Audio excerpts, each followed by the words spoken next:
Hello दोस्तों, स्वागत है आपका हमारे YouTube चैनल में।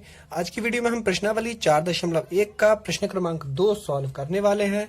उससे पहले अगर आप चैनल पर नए आए हैं तो चैनल को सब्सक्राइब करके बेल आइकन को प्रेस करें।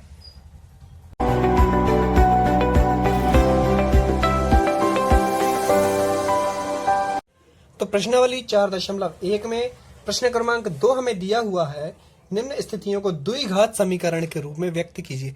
यानी हमें इन प्रश्नों में सिर्फ समीकरण बनाकर छोड़ देना है, हल उसे नहीं करना है। इसका पहला क्वेश्चन हमें दिया हुआ है, एक आयताकार भूखंड का क्षेत्रफल 528 मीटर स्क्वायर है। आयताकार भूखंड हमें दिया हुआ है जिसका क्षेत्रफल 528 मीटर स्क्वायर है। क्षेत्र की लंबाई मीटरों में चौड़ाई के दुगने से एक अधिक है। तो यहां से हम हमारा क्वेश्चन पकड़ते हैं। माना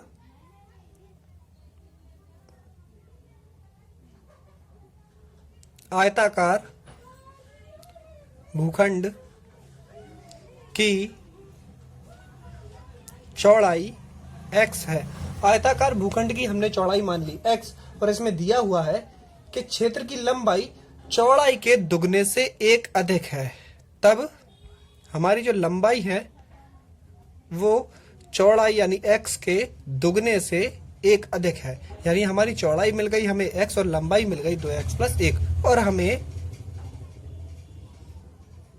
भूखंड का क्षेत्रफल हमें दिया हुआ है 528 मीटर स्क्वायर। क्योंकि आयताकार भूखंड है इसलिए आयत के क्षेत्रफल का सूत्र लगेगा, जो कि है हमारा लंबाई गुणा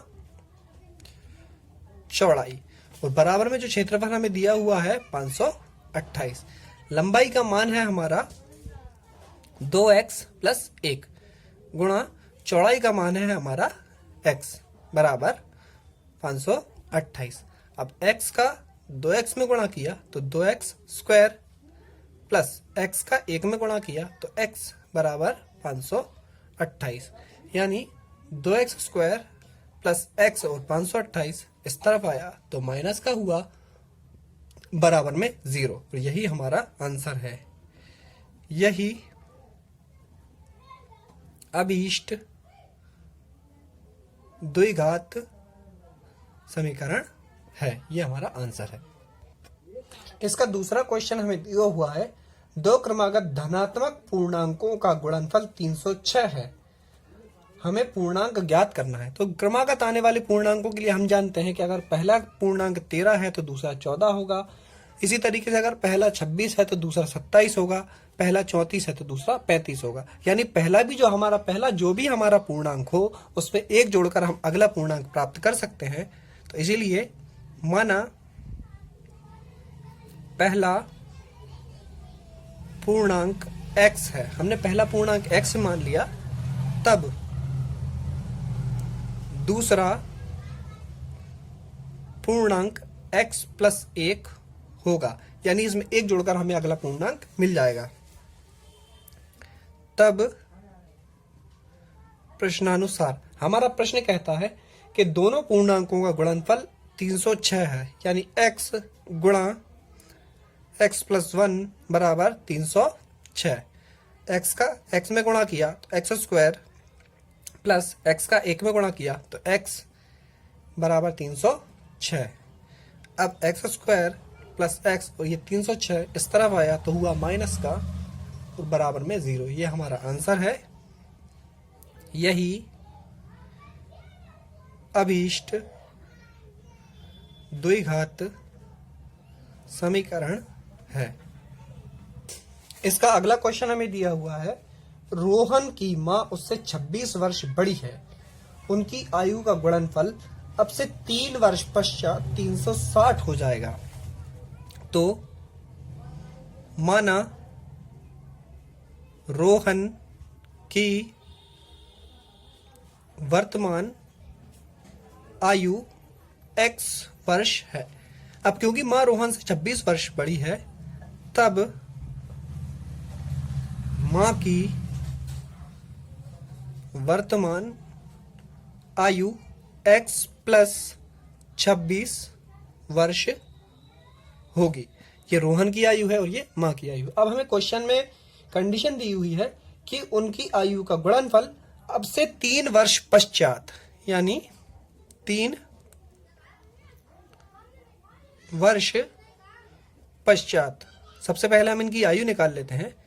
तो रोहन की आयु वो होगी हमारी x प्लस 3। इसी तरीके से माँ की आयु, माँ की वर्तमान आयु है हमारी x प्लस 26, 3 वर्ष पश्चात की निकाल रहे हैं इसलिए इसमें 3 और जुड़ जाएंगे, यानी x प्लस 29।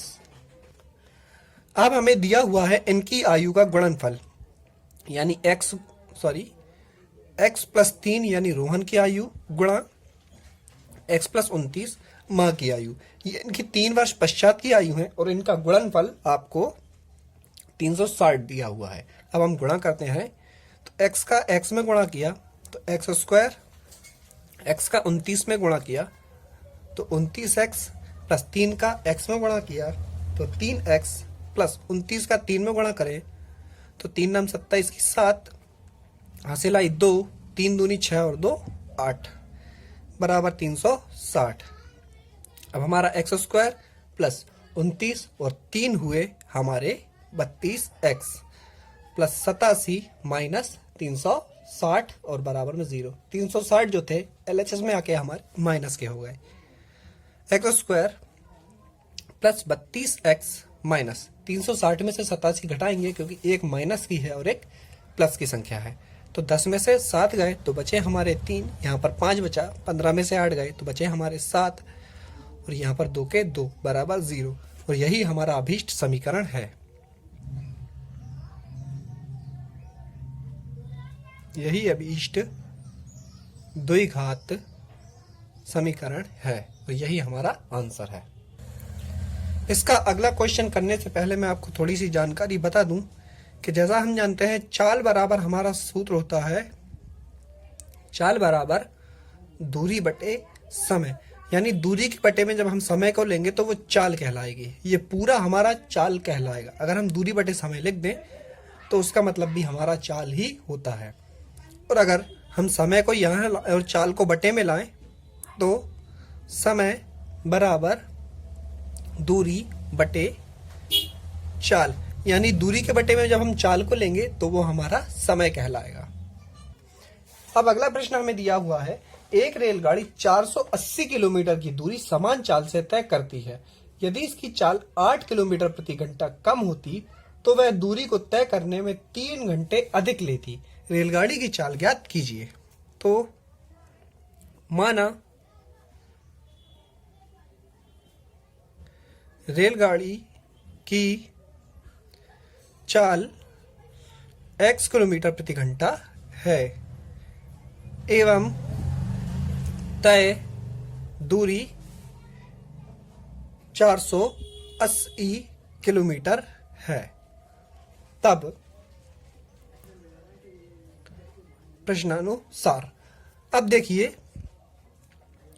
दूरी बटे चाल, 480 हमारी दूरी है और x हमने वाली चाल, तो क्या दूरी बटे चाल ये हमारा समय हुआ, तो ये हमारा समय हुआ। अगर ये समय है तो ये भी हमारा समय होगा और दोनों एक सी चीज हैं तो बराबर होंगी, ये भी समय और ये भी समय। अब हमारे प्रश्न पर अगर हम आए तो यदि इसकी चाल 8 किलोमीटर प्रति घंटा कम होती, यदि इसकी चाल 8 किलोमीटर प्रति घंटा कम होती तो हमने x में से घटाया 8, यानी चाल को 8 किलोमीटर प्रति घंटा कम किया तो यह 3 घंटे अधिक लेती, तो हमने +3 किया।